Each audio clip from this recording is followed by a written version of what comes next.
अस्सलाम वालेकुम, my name is Hafiz Mohammad Sohtar and welcome to my channel study with me. ये हमारे लेक्चर का 5वें लेक्चर का पार्ट ए है बायोकेमिस्ट्री के हवाले से। तो शुरू करते हैं। तो सबसे पहले हमारे पास है कार्बोहाइड्रेट्स। तो कार्बोहाइड्रेट्स क्या होते हैं? लफ्ज़ है कार्बो। कार्बो का मतलब होता है कार्बन और हाइड्रेट मतलब वाटर से, यानी कि आप सिंपल वर्ड में अगर कहें तो ये क्या चीज़ है? कार्बोहाइड्रेट्स आपके हाइड्रेटेड कार्बन। हाइड्रेटेड कार्बन का मतलब कि कार्बन के साथ क्या जुड़ा होगा? वाटर जुड़ा होगा, H2O। तो इसी वजह से इनका फार्मूला भी क्या होगा? CH2O। अब ये जो X और Y है ये रिप्रेजेंट कर रहे हैं उनके नंबर्स को, कितने कार्बन और कितने वाटर के मॉलिक्यूल ऐड होंगे। तो कार्बोहाइड्रेट क्या है? ये आपके मैक्रो मॉलिक्यूल्स हैं, ऐसे मॉलिक्यूल जिनका मॉलिक्यूलर वेट बहुत ही ज़्यादा होता है। या तो ये क्या होते हैं? पॉलीहाइड्रोक्सी एल्डिहाइड, यानी कि बहुत सारे वाटर के मॉलिक्यूल अटैच होते हैं और उसके साथ क्या होता है? एक एल्डिहाइड ग्रुप अटैच होता है, तो इसे हम कहेंगे पॉलीहाइड्रोक्सी एल्डिहाइड। इसी तरीके से पॉलीहाइड्रोक्सी कीटोन, पॉलीहाइड्रोक्सी मतलब बहुत सारे वाटर के मॉलिक्यूल हैं और उसके साथ एक कीटोन ग्रुप जो है, फंक्शनल ग्रुप, वो अटैच है। तो कार्बोहाइड्रेट क्या है? मैक्रो मॉलिक्यूल्स, या तो वो पॉलीहाइड्रोक्सी एल्डिहाइड होंगे या पॉलीहाइड्रोक्सी कीटोन्स होंगे। इनका जनरल फार्मूला क्या होता है? CH2O। जबकि X और Y क्या रिप्रेजेंट करते हैं? कितने कार्बन और कितने वाटर के मॉलिक्यूल्स अटैच होंगे। एटलीस्ट 3 कार्बन अटैच होंगे और ज़्यादा से ज़्यादा कई हजार जो है कार्बन अटैच हो सकते हैं। इसी तरीके से अगर हम सिंथेसिस की बात करते हैं तो कार्बोहाइड्रेट जो है वो यूजुअली बेटा इनऑर्गेनिक कंपाउंड से तैयार किए जाते हैं और एक प्रोसेस के जरिए जिसका नाम होता है फोटोसिंथेसिस। अब फोटोसिंथेसिस का मतलब क्या होता है? फोटोसिंथेसिस का फोटो फॉर लाइट और सिंथेसिस का मतलब तैयारी, कि लाइट की मौजूदगी के अंदर कोई चीज़ तैयार की जा रही होगी, उसे हम क्या कहेंगे? फोटोसिंथेसिस। अब होता क्या है फोटोसिंथेसिस के अंदर? फोटोसिंथेसिस के अंदर कार्बन डाइऑक्साइड जो कि क्या है? एक इनऑर्गेनिक कंपाउंड है, और वाटर जो कि एक इनऑर्गेनिक कंपाउंड है, इन दोनों को मिलाकर रिएक्शन करके क्लोरोफिल और लाइट की मौजूदगी में पौधे क्या करते हैं? ग्लूकोज तैयार कर लेते हैं, कार्बोहाइड्रेट तैयार कर लेते हैं, और इस दौरान ऑक्सीजन जो है वो रिलीज होती है। इस सारे प्रोसेस को हम कहते हैं फोटोसिंथेसिस, क्योंकि ये लाइट की मौजूदगी के अंदर ग्लूकोज की तैयारी है, कि ग्लूकोज तैयार किया जा रहा है जो कि एक कार्बोहाइड्रेट है और लाइट की मौजूदगी में तैयार हो रहा है, इसी वजह से इसे कहेंगे photosynthesis. Photosynthesis occur in plants, algae and some bacteria including cyanobacteria. तो ये किन किन के अंदर होती है फोटोसिंथेसिस? प्लांट्स के अंदर होती है, एल्गी के अंदर होती है, कुछ बैक्टीरियाज के अंदर होती है, और साइनोबैक्टीरिया के अंदर होती है। इसी तरीके से अगर हम बात करते हैं फोटोसिंथेसिस के दौरान होता क्या है बेटा?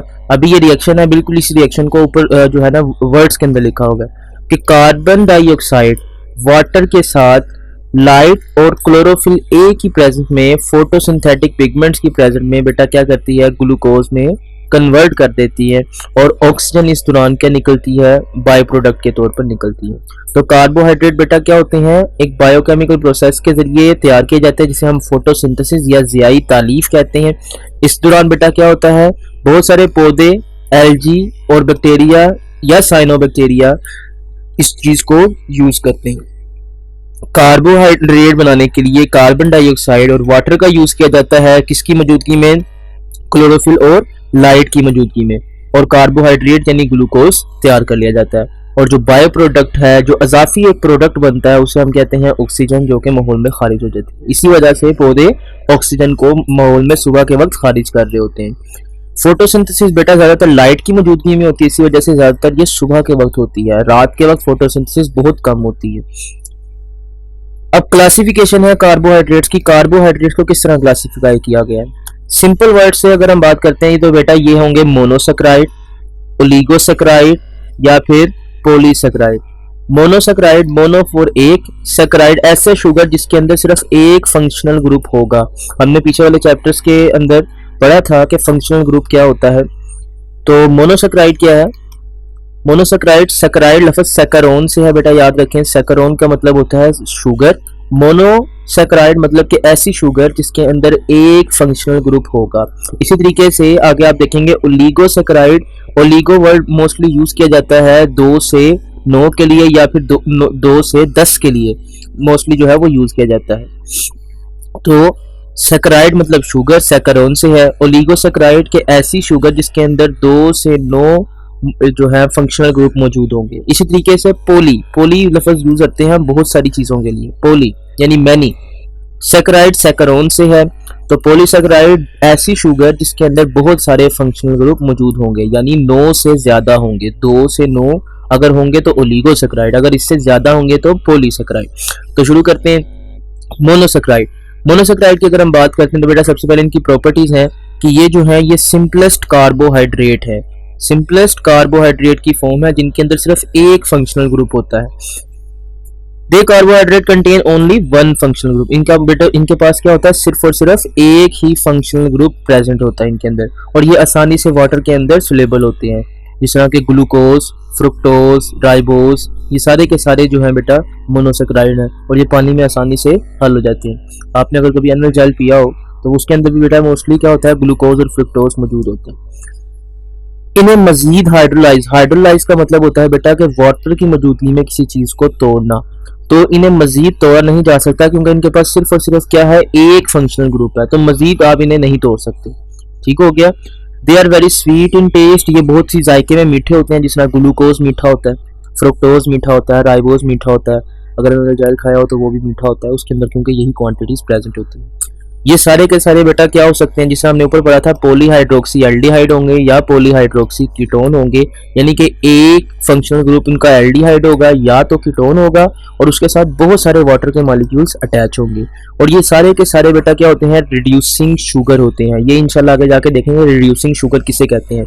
रिड्यूसिंग शुगर और नॉन रिड्यूसिंग शुगर का जो है वो आगे हम इंशाल्लाह फर्क देखेंगे। अब अगर हम कार्बन की बेस के ऊपर इन्हें डिवाइड करना चाहते हैं मोनोसैकराइड, तो बेटा ये मोनोसैकराइड कैसे हो सकते हैं, या तो ट्राइओज होंगे जिसके एंड पे भी लफ्ज ओज आ जाएगा, OSE, उसका मतलब होगा शुगर, जिस तरह के ribose, glucose, fructose, galactose, lactose, maltose, सब के एंड पे OSE आ रहा है, तो ये सारे के सारे क्या होंगे, शुगर।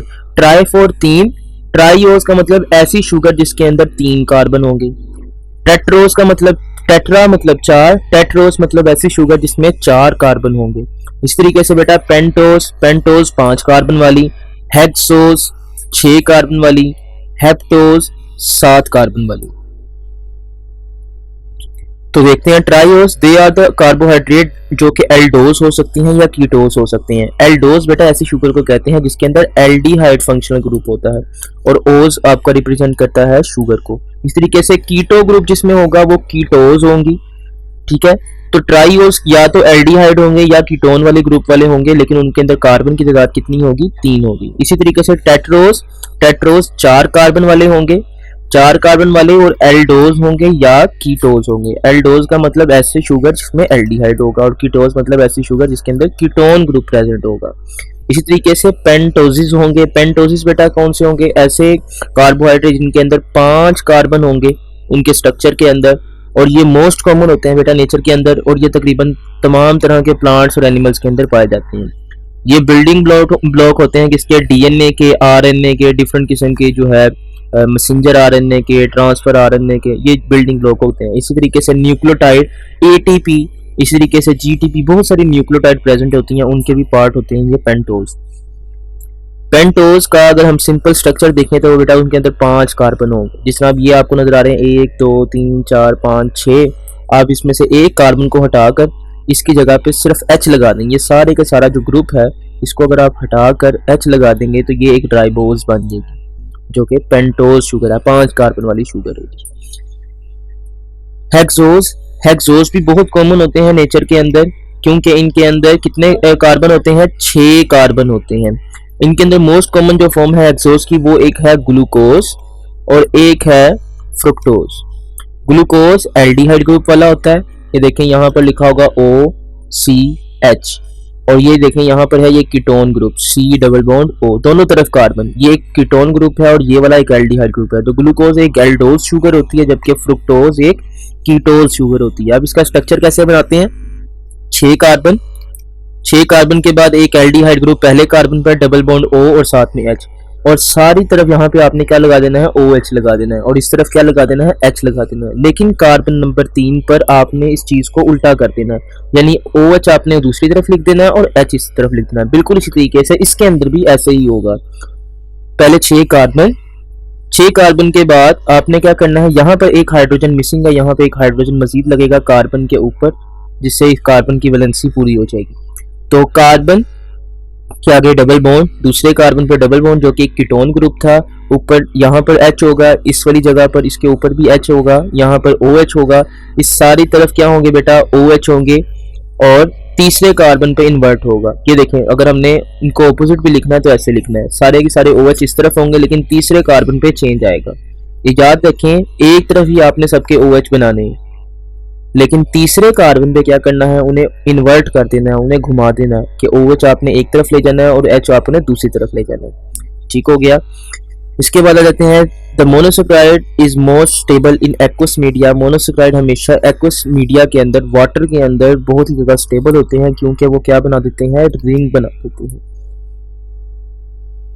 इसके बाद आ जाता है ओलिगोसेक्राइड। ओलिगोसेक्राइड क्या है, ओलिगोसेक्राइड ऐसे कार्बोहाइड्रेट्स हैं जिनके अंदर 2 से 9 फंक्शनल ग्रुप प्रेजेंट होते हैं। ऐसी शुगर जिसमें 2 से 9 फंक्शनल ग्रुप मौजूद होंगे, जब उनको तोड़ेंगे इसी वजह से उनके 2 से 9 मोनोसेक्राइड बनेंगे, यानी कि ऐसे शुगर बनेंगी उनसे जिनके अंदर एक एक फंक्शनल ग्रुप होगा, और वो कितनी बनेंगी, या तो 2 बनेंगी या तो 9 बनेंगी। ठीक हो गया। They are the carbohydrate that can easily hydrolyse. इनको मजीद तोड़ा जा सकता है क्योंकि इनके पास एक से ज्यादा फंक्शनल ग्रुप मौजूद है। जब इन्हें आप तोड़ेंगे, अब जिसमें 2 होंगे फंक्शनल ग्रुप वो 2 मोनोसेक्राइड में टूटेगा, जिसमें 3 होंगे वो 3 में टूटेगा, जिसमें 4 होंगे वो 4 में, जिसमें 5 वो 5 में, और जिसमें 9 होंगे वो 9 मोनोसेक्राइड में टूट जाएगा। ठीक हो गया। यानी इनके पास 2 से 9 फंक्शनल ग्रुप मौजूद होते हैं। सिंपल एक एग्जांपल है बेटा चीनी की, जो हम चीनी अक्सर यूज करते हैं, इसे सुक्रोज कहा जाता है। सुक्रोज का फार्मूला ये होता है C12H22O11। जब वाटर की मौजूदगी में इन्हें तोड़ा जाता है तो एक हमें ग्लूकोज मिलता है और एक हमें फ्रुक्टोज मिलता है, यानी कि सुक्रोज के अंदर बेसिकली क्या था, 2 फंक्शनल ग्रुप प्रेजेंट थे। इसी वजह से 2 को हम यूज करेंगे डाई के अंदर। आगे मैं आपको बताऊंगा कि डाई सेक्राइड होते हैं, ट्राईसेक्राइड होते हैं, टेट्रासेक्राइड होते हैं, पेंटासेक्राइड होते हैं, हेप्टासेक्राइड होते हैं, हेक्सासेक्राइड होते हैं, ऑक्टासेक्राइड होते हैं और नोनासेक्राइड होते हैं। तो यहाँ पे देखते हैं, they are sweet in taste. ये क्या होते हैं बेटा, स्वीट इन टेस्ट होते हैं और मोस्टली वाटर के अंदर सोलेबल होते हैं। चीनी आपकी पानी में हल हो जाती है ना, इसी वजह से ये वाटर सोलेबल होती है। They are crystalline solid. ये सारे के सारे क्या है, क्रिस्टलाइन सॉलिड है, क्रिस्टल की फॉर्म के अंदर आपको नजर आएंगे। ये सारे के सारे क्या होते हैं बेटा, रिड्यूसिंग होते हैं, लेकिन सुक्रोज के, चीनी के, क्योंकि वो क्या होती है, नॉन रिड्यूसिंग होती है। अब ये रिड्यूसिंग और नॉन रिड्यूसिंग का फर्क अभी यहाँ पे मैंने आपको बताना था। तो ये देखें, ऐसी शुगर एक सोल्यूशन होता है जिसका नाम होता है बेनेडिक्ट सोल्यूशन या फेलिंग सोल्यूशन, या फेलिंग रिएजेंट भी इसे कहते हैं। बेनेडिक्ट सोल्यूशन के साथ और फेलिंग सोल्यूशन के साथ अगर कोई शुगर रिएक्ट करके छोटे छोटे दाने से बना देती है तो उसे हम रिड्यूसिंग कहते हैं। अगर वो दाने नहीं बनाती तो उसे हम नॉन रिड्यूसिंग कहते हैं। तो सिंपल शुगर का टेस्ट क्या होता है कि वो रिड्यूसिंग है कि नॉन रिड्यूसिंग। हम चीनी का सोल्यूशन बनाते हैं, हम शुगर का सोल्यूशन बनाते हैं, उसको बेनेडिक्ट सोल्यूशन और फेलिंग सोल्यूशन के साथ मिक्स करते हैं। अगर दाने दाने से बनकर नीचे बैठना शुरू हो गए हैं तो उसे हम कहेंगे प्रेसिपिटेशन, और ये शुगर क्या होगी, रिड्यूसिंग। अगर दाने नहीं बनते तो इसी वजह से ये क्या होंगी, नॉन रिड्यूसिंग। इसी वजह से हम कहते हैं कि जितने भी आपके ओलिगोसेक्राइड हैं मोस्टली क्या होते हैं, रिड्यूसिंग होते हैं, सिवाय सुक्रोज के। डाइसेक्राइड सारे के सारे, डाई का मतलब क्या है बेटा, 2, सेक्राइड मतलब शुगर से है, सैकरोन से, कि 2 ऐसी शुगर जिसके अंदर 2 फंक्शनल ग्रुप मौजूद है, वो सारी की सारी रिड्यूसिंग होती हैं सिवाय सुक्रोज के। सुक्रोज क्या होती है बेटा, नॉन रिड्यूसिंग होती है। जबकि पॉलीसेक्राइड जो होते हैं वो सारे के सारे नॉन रिड्यूसिंग होते हैं, यानी कि वो दाने नहीं बनाते इन सॉल्यूशंस के साथ, बेनेडिक्ट सॉल्यूशन के साथ या फेलिंग सॉल्यूशन के साथ दाने नहीं बनाते। मोस्ट कॉमन जो डाइसेक्राइड हैं वो दिए हुए हैं। ग्लूकोज को अगर हम ग्लूकोज से मिला लें तो 2 मिलेंगे, तो इसी वजह से डाइसेक्राइड बनेगी जिसका नाम होगा maltose. Glucose plus glucose is equal to maltose. लफ्ज माल्टे से याद रखें कि ये जो है संतरों वगैरह में पाया जाता है, माल्टे वगैरह में पाया जाता है। इसी तरीके से ग्लूकोज प्लस फ्रुक्टोज ये क्या बनेगा, ये सक्रोज बनाएगा। सक्रोज जिसे हम टेबल शुगर भी कहते हैं, जो आपकी मोस्टली घरों में यूज होती है। इस तरीके से ग्लूकोज प्लस ग्लैक्टोज, अब ये कैसे बनेगा, ग्लूकोज प्लस लैक्टोज ये क्या बनाएगा, ये लैक्टोज को बनाएगा। ये भी बेटा क्या है, एक डाइसेक्राइड है। लैक्टोज आप लैक्टोजन से याद रखें, लैक्टो से याद रखें कि ये दूध से रिलेटेड है, तो इसी वजह से इसे हम मिल्क शुगर भी कहते हैं। आगे देता है पॉलीसेकेराइड। पॉलीसेकेराइड क्या है, दे आर कम्प्लेक्स कार्बोहाइड्रेट, क्योंकि इनके पास क्या थे, बहुत सारे फंक्शनल ग्रुप मौजूद थे, इसी वजह से ये क्या है, कम्प्लेक्स हैं। मोस्टली ये क्या होते हैं, टेस्टलेस होते हैं। सबसे कॉमन एग्जांपल है कॉटन की। अगर हम कॉटन की बात करते हैं तो कॉटन को अगर किसी ने जायका देखा हो कॉटन का, तो वो बिल्कुल टेस्टलेस होता है, यानी कि उसका कोई जायका नहीं होता। लेकिन इसके अंदर भी एक्सेप्शन आती है। एक एक्सेप्शन जिसे हम चुकंदर कहते हैं, बीट जिसे कहते हैं, उस वो जायके में थोड़ी सी मीठी लगती है और उसका जो है प्रॉपर जायका होता है। इसी वजह से जो बीट होती है वो एक स्वीट इन टेस्ट होती है। चुकंदर आपकी स्वीट इन टेस्ट है, सिवाय चुकंदर के जो है बकाया जितने भी हैं वो सारे के सारे कार्बोहाइड्रेट जो पॉलीसेकेराइड हैं वो टेस्टलेस है। सारे के सारे जो पॉलीहाइड्रेट हैं, पॉलीसेकेराइड्स हैं, वो सारी की सारी जो पॉली कार्बोहाइड्रेट्स होंगी वो क्या होंगी, नॉन रिड्यूसिंग होंगी। और ये क्या होते हैं, नॉन क्रिस्टलाइन होते हैं। आपने रुई को देखा होगा तो रुई कोई क्रिस्टल की फॉर्म के अंदर नहीं होती, वो तो रेशे की फॉर्म के अंदर, धागों की फॉर्म के अंदर होती है। इन्हें अमोर्फस सॉलिड भी कहा जाता है। ये इंसुलेबल होते हैं वाटर में, रुई कभी पानी में हल नहीं होती, इसी वजह से ये मोस्टली अगर हम बात करें तो मोस्टली जो पॉलीसेकेराइड होते हैं वो इंसुलेबल होते हैं। लेकिन कुछ ऐसे हैं जो कि थोड़े से पानी में सुलेबल होते हैं। ये यूजुअली ब्रांच्ड फॉर्म के अंदर होते हैं, यानी कि इनकी ब्रांचेस हो सकती हैं। एग्जांपल बेटा इनकी है starch, cellulose, dextrin, agar, pectin, chitin, glycogen. ये सारी की सारी एग्जांपल हैं किसकी, पॉलीसेकेराइड। यहाँ पे सिर्फ आपके नाम है, डिटेल आपकी इंशाल्लाह फर्स्ट ईयर सेकंड ईयर के अंदर जाके आएगी। आगे देता है कार्बोहाइड्रेट, उसके सिंपल, मोनोसेकेराइड, डाइसेकेराइड और पॉलीसेकेराइड के सोर्सेज आ जाते हैं। सिंपल अगर मोनोसेकेराइड की बात करें, ग्लूकोज, फ्रुक्टोज और गैलेक्टोज बेटा ज़्यादातर आपकी फल, सब्जियां और अनाज वगैरह में पाई जाती है, फ्रूट, वेजिटेबल, शहद में भी ये पाई जाती है और बहुत सारे अनाज की किस्मों में ये मोनोसेकेराइड जो है वो पाई जाती है। डाइसेकेराइड की अगर हम बेटा बात करते हैं तो सुक्रोज, सुक्रोज कहाँ पाई जाती है, शुगर बीट, चुकंदर में पाई जाती है, शुगर कैन गन्ने में पाई जाती है और बहुत सारे फलों के अंदर भी सुक्रोज पाई जाती है। लैक्टोज मैंने आपको कहा था, लैक्टोज से याद रखें रिलेटेड टू मिल्क, तो मिल्क की जितनी भी चीजें होंगी उनसे रिलेटेड इनके अंदर क्या होगी, लैक्टोज मौजूद होगी, चाहे वो शुगर मिल्क हो, दूध के अंदर पाई जाती है या फिर दूध की डिफरेंट किस्म के प्रोडक्ट जिस तरह के मक्खन, मलाई या दही वगैरह के अंदर लैक्टोज पाई जाएगी। इसी तरीके से माल्टोज, माल्टोज बेटा ज्यादातर दालों के अंदर पाई जाती है, सब्जियों के अंदर भी मोस्टली मेरे ख्याल में माल्टोज नहीं होती, लेकिन अनाज वगैरह के अंदर भी माल्टोज पाई जाती है। इसके बाद पॉलीसेकेराइड, इसके बाद पॉलीसेकेराइड स्टार्च की बात करते हैं तो स्टार्च बेटा क्या है, एक पॉलीसेकेराइड है, ज्यादातर आपके चावल, मकई, गंदम, जौ और डिफरेंट किस्म की दालों के अंदर स्टार्च पाई जाती है। इसी तरीके से जो सेलुलोज है, सेलुलोज किसके अंदर पाई जाती है, मोस्टली कॉटन जो है बेटा वो प्योर फॉर्म है सेलुलोज की। ठीक हो गया। इसके बाद इंपॉर्टेंस है कार्बोहाइड्रेट्स की। कार्बोहाइड्रेट्स की इंपॉर्टेंस की बात करते हैं तो कार्बोहाइड्रेट्स क्या हैं, कार्बोहाइड्रेट्स की जो मोस्ट कॉमन आपकी बॉडी के अंदर यूज होते हैं वो ग्लूकोज की फॉर्म के अंदर है। कार्बोहाइड्रेट 2/3 ऑफ टोटल एनर्जी, 2/3 का मतलब के 2/3 के जो अगर हम टोटल एनर्जी जो आपकी बॉडी के अंदर आती है अगर उसके 3 हिस्से कर लिए जाएं तो उसमें से सिर्फ 2 हिस्से किधर से आते हैं, कार्बोहाइड्रेट से आते हैं। जो मसल जो है बेटा वो यूज करते हैं ग्लूकोज को एज एन एनर्जी और रिस्पिरेशन के दौरान इसे यूज करते हैं। बायोलॉजी वालों को पता होगा, केमिस्ट्री वालों को मैं बता देता हूँ कि रिस्पिरेशन क्या होती है, एक ऐसा प्रोसेस है जो कि बिल्कुल ऑपोजिट है फोटोसिंथेसिस का। आपने देखा होगा यहाँ पर फोटोसिंथेसिस के अंदर कार्बन डाइऑक्साइड और वाटर यूज हो रहा था और ग्लूकोज और ऑक्सीजन को बनाया जा रहा था। ठीक है, जब ऑक्सीजन और ग्लूकोज आपस में रिएक्ट करेंगे यानी कि ग्लूकोज को ऑक्सीजन की मौजूदगी में तोड़ा जाएगा तो कार्बन डाइऑक्साइड और वाटर बनेगी। तो ये इस प्रोसेस को हम कहेंगे रिस्पिरेशन। यानी ये वाला जो अगर इस डायरेक्शन में होगा यानी कार्बोहाइड्रेट और वाटर मिलकर ग्लूकोज बना रहे हैं तो ये है फोटोसिंथेसिस।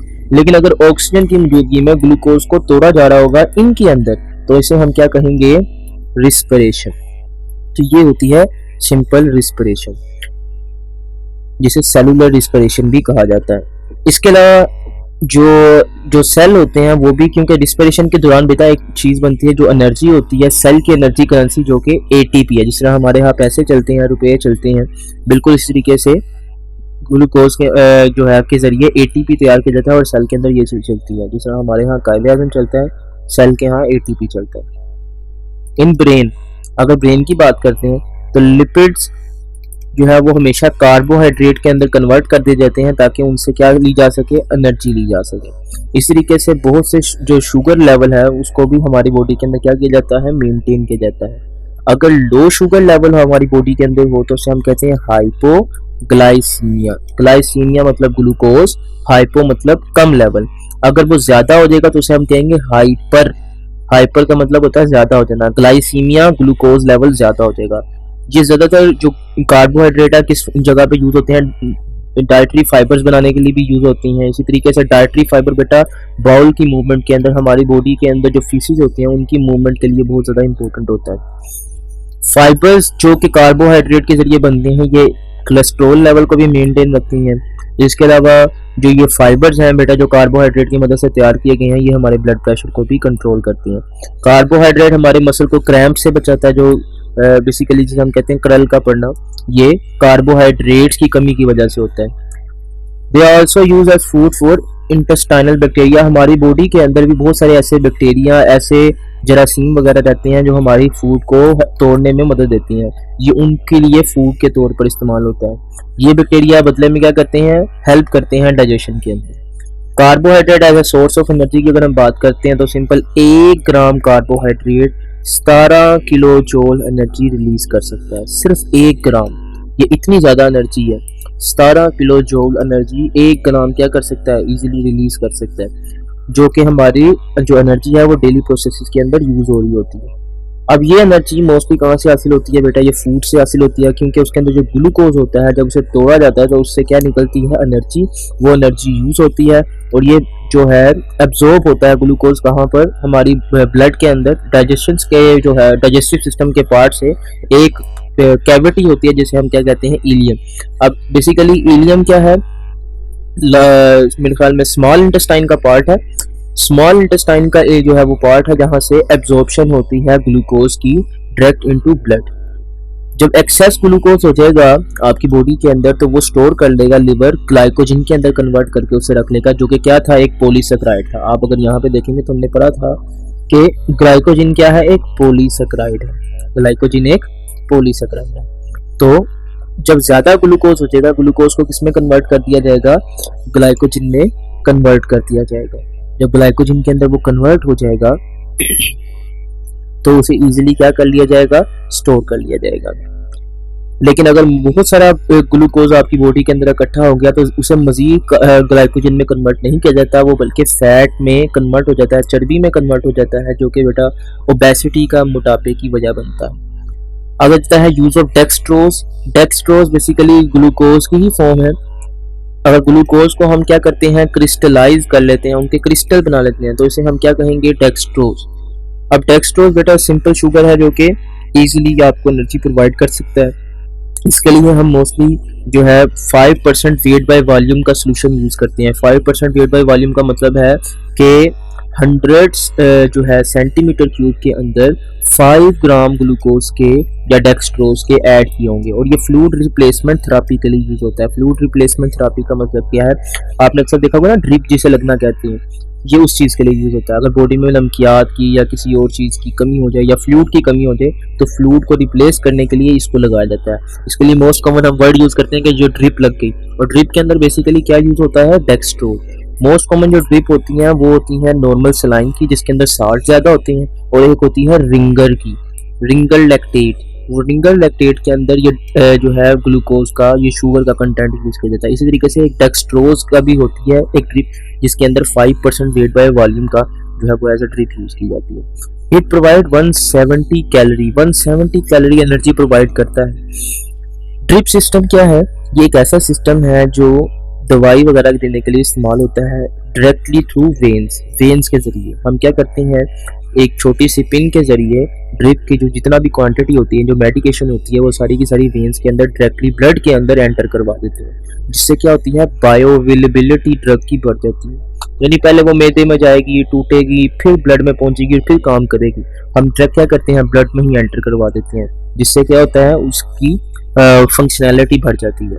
मोस्ट कॉमन जो डेक्सट्रोज जो होती है वो ड्रग होती है, वो इंट्रावेनस जो है तरीके से यूज की जाती है। इंट्रावेनस मतलब वेन्स के अंदर ड्रिप लगाई जाएगी। ठीक हो गया। इसके बाद आ जाता है प्रोटीन। प्रोटीन की अगर हम बात करते हैं तो प्रोटीन क्या है, ड्राइव फ्रॉम प्रोटीओस, इनका मतलब है प्राइम इंपोर्टेंस, यानी कि प्रोटीन ऐसे वर्ड से नहीं है जिसका मतलब क्या है prime importance. They are macro molecules, ये क्या है, ये भी मैक्रो मॉलिक्यूल है। ये स्ट्रक्चरल रोल भी प्ले करते हैं, यानी कि कोई स्ट्रक्चर बनाते होंगे, जिस तरह के आपके नाखून केराटिन प्रोटीन के बने हैं, आपके बाल केराटिन प्रोटीन के बने हैं, आपके गाल आपके जो स्किन है उसके अंदर भी बहुत सारे जो है प्रोटीन मौजूद होती है। इसी तरीके से आपके मसल भी बहुत सारी प्रोटीन के बने हैं। ये बेसिकली क्या कर रहे हैं, स्ट्रक्चरल रोल प्ले कर रहे हैं, और फंक्शनल रोल कोई ना कोई फंक्शन परफॉर्म करेंगे, जिस तरह के एंजाइम्स। एंजाइम्स क्या होते हैं, एक ऐसी प्रोटीन होती है जो कि रिएक्शन को स्टार्ट करवाती है, बेसिकली रिएक्शन को तेज करवाने के लिए यूज हो रही होती हैं। ये कैटालिस्ट के तौर पर काम करती हैं। ठीक हो गया। अब कैटालिस्ट क्या होता है, कैटालिस्ट एक आपकी ऐसा सब्सटेंस होता है जो कि रिएक्शन को तेज करवा देता है, बूस्ट करवा देता है। ठीक हो गया। Chemically they are nitrogenous compound, ये क्या होते हैं, नाइट्रोजन के कंपाउंड होते हैं। अगर सिंपल हम एक प्रोटीन के सिंपलेस्ट यूनिट का फार्मूला लिखें तो ये अमीनो एसिड जिसे हम कहते हैं उसका फार्मूला ये होता है, एक कार्बन होता है, साथ उसके आर ग्रुप लगा होता है, कोई ना कोई अल्काइल ग्रुप, यानी कि उसके साथ CH3 हो सकता है, C2H5 हो सकता है, कुछ भी हो सकता है। एक तरफ COOH कार्बोक्सिलिक ग्रुप होता है और एक तरफ अमाइनो ग्रुप जिसे NH2। अभी देखिए यहाँ पे नाइट्रोजन आ गई, इसी वजह से कहते हैं ये नाइट्रोजनस कंपाउंड है। और एक तरफ क्या लगा होता है, कार्बन के हाइड्रोजन लगा होता है। Proteins are organic compounds of high molecular weight. Protein क्या है, ऑर्गेनिक कंपाउंड है हाई मॉलिक्यूलर वेट वाले, जो कि हाइड्रोलिसिस होने पे बेटा क्या करते हैं, अमीनो एसिड देते हैं। ये वाली चीजें स्ट्रक्चर जो है ये वापस होती हैं, या फिर उनके डेरिवेटिव्स या उनसे कोई चीजें बनी होंगी वो जो है वो देंगे, टूटने पर ये चीजें देंगी। प्रोटीन किससे मिलकर बनी है, अमीनो एसिड से मिलकर बनी है। और अमीनो एसिड को क्या कहा जाता है, बिल्डिंग ब्लॉक ऑफ प्रोटीन। एक अगर हम टिपिकल प्रोटीन की बात करते हैं तो टिपिकल जो प्रोटीन होती है उसके अंदर एक जो कार्बन होता है वो कायरल कार्बन होता है। कायरल कार्बन किसे कहते हैं, ऐसा कार्बन जिसके साथ 4 डिफरेंट जो है वो ग्रुप अटैच हो। यानी कि ये देखें, इस कार्बन के साथ ये एक अलग ग्रुप है, ये एक अलग ग्रुप है, ये एक अलग ग्रुप है और ये एक अलग ग्रुप है। तो इसे हम ऐसे कार्बन को हम क्या कहेंगे, कायरल कार्बन। नेचर के अंदर 170 टाइप एग्जिस्ट करती हैं और उनमें से मोस्ट कॉमन 25 हैं, लेकिन हमारी बॉडी के अंदर 20 पाई जाती हैं।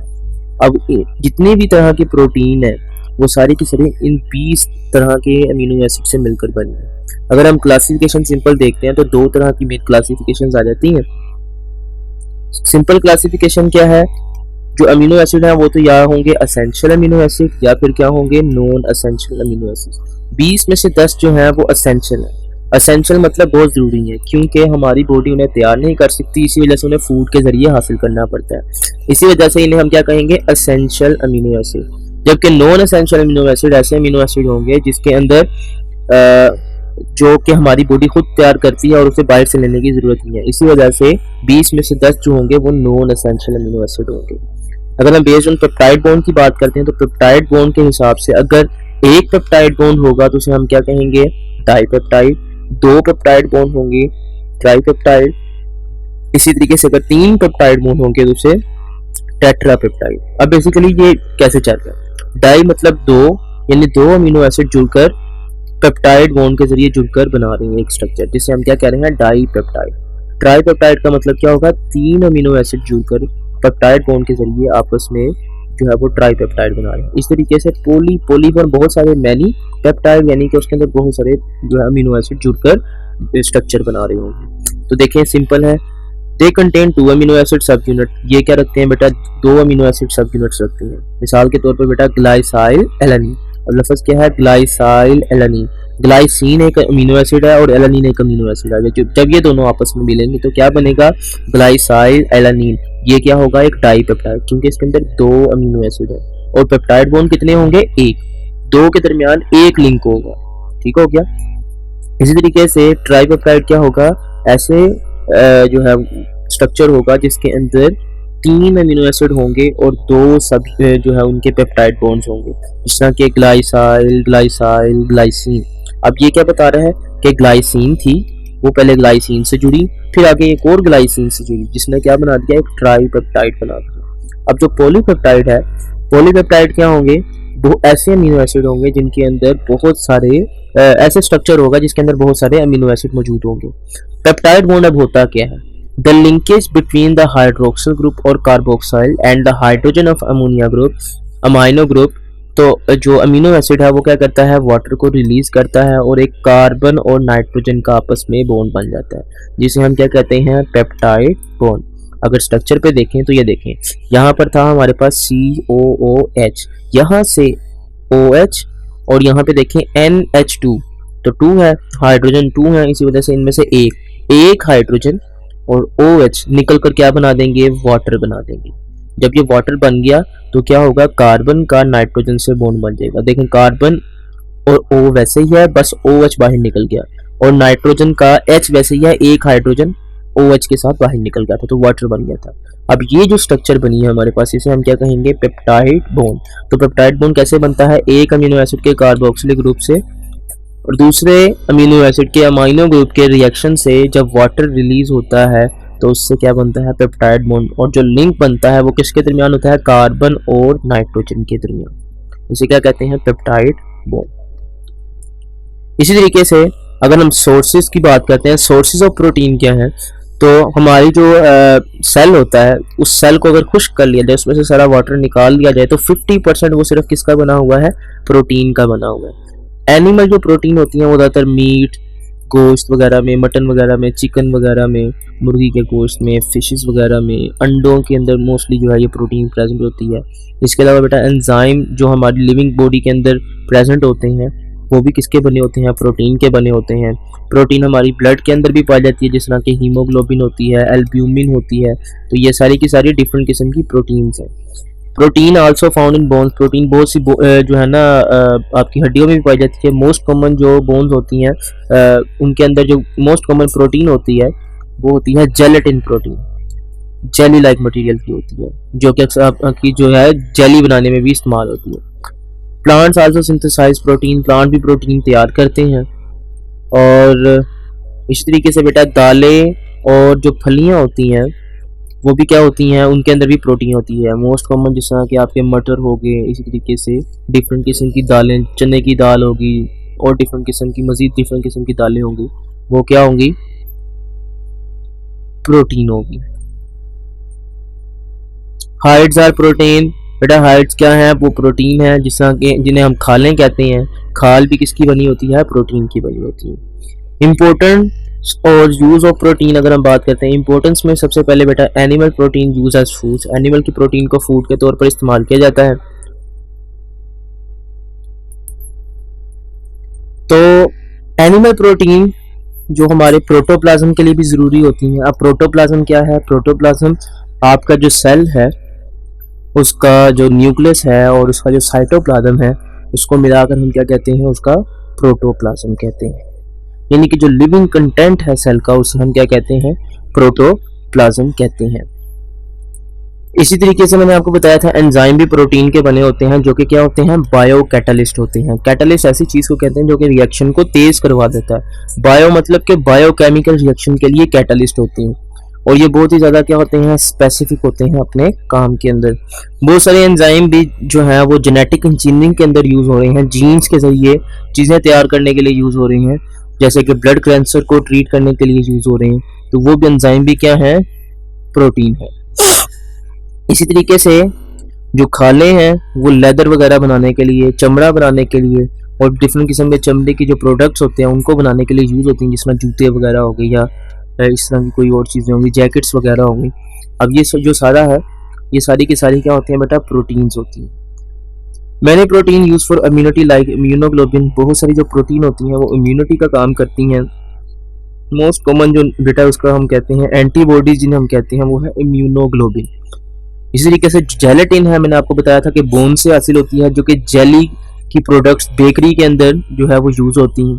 इसी तरीके से जेलेटिन प्रोटीन को मोस्टली जो जरासीम वगैरह को ग्रो करवाने के लिए भी मीडिया के अंदर, लेबोरेटरी के अंदर यूज किया जाता है। इसी तरीके से बहुत सारी प्रोटीन रेगुलेटरी प्रोटीन होती है, यानी कि आपकी बॉडी के अंदर रेगुलेशन कर रही होती हैं चीज़ों को, जिस तरह के इंसुलिन आपकी बॉडी के अंदर क्या करती है, ग्लूकोज के लेवल को मेंटेन कर रही होती है। इस तरीके से बहुत सारी प्रोटीन होती हैं जो कि ट्रांसपोर्ट करती हैं किस चीज़ को, आपके डिफरेंट किस्म के कंपाउंड्स को या डिफरेंट किस्म की चीज़ों को।